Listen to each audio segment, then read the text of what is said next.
Ah là là, pour notre dernier rendez-vous de la semaine dans la grotte des Demoiselles, la Bécane est ravie parce qu'on est carrément, c'est votre joyau. Ah, c'est le trésor du Thorac. C'est effectivement un joyau, la cathédrale souterraine, la cathédrale des Abîmes.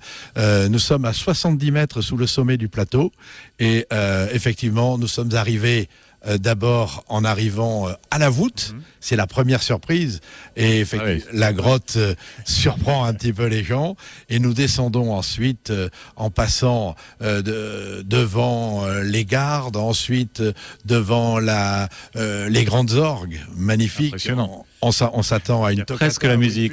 Ah, j'ai pris une goutte là. C'est une goutte qui un jour va devenir et qui va déposer ces quelques microgrammes de carbonate de calcium, comme pour former cette énorme draperie complètement creuse et vidée qui s'élève 22 mètres au-dessus de nos têtes et qui est une superbe pièce d'art, une œuvre d'art. Et nous arrivons au cœur de la cathédrale, devant la célébrissime stalagmite de la Vierge à l'Enfant. La plus photographiée, certainement la stalagmite la plus photographiée dans le monde. Elle est l'œuvre de plus de 50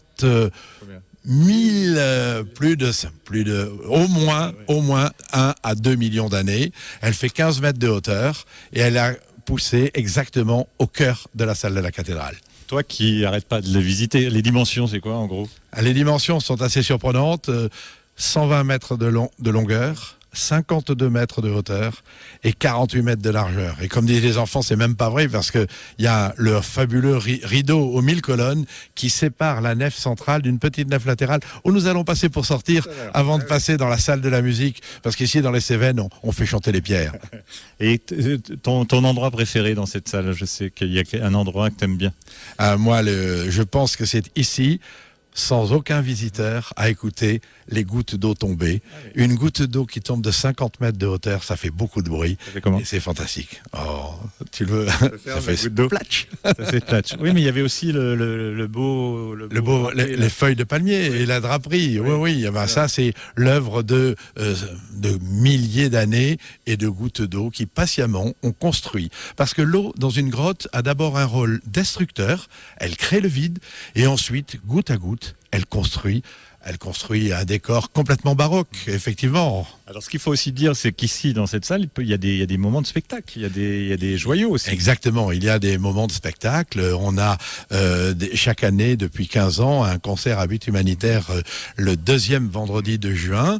Et on a eu toutes sortes, du classique, du jazz, du gospel. On a même eu Manolo et les Gypsy Kings. Dans le gospel, il faut mettre de la crème. Mais il y a aussi une conteuse. Et également, nous organisons des visites comptées. Il y en aura d'ailleurs bientôt au mois d'octobre avec la sortie de son livre sur les contes de la grotte des Demoiselles. À moi, conte de mots, allons dans la salle de musique. Voilà.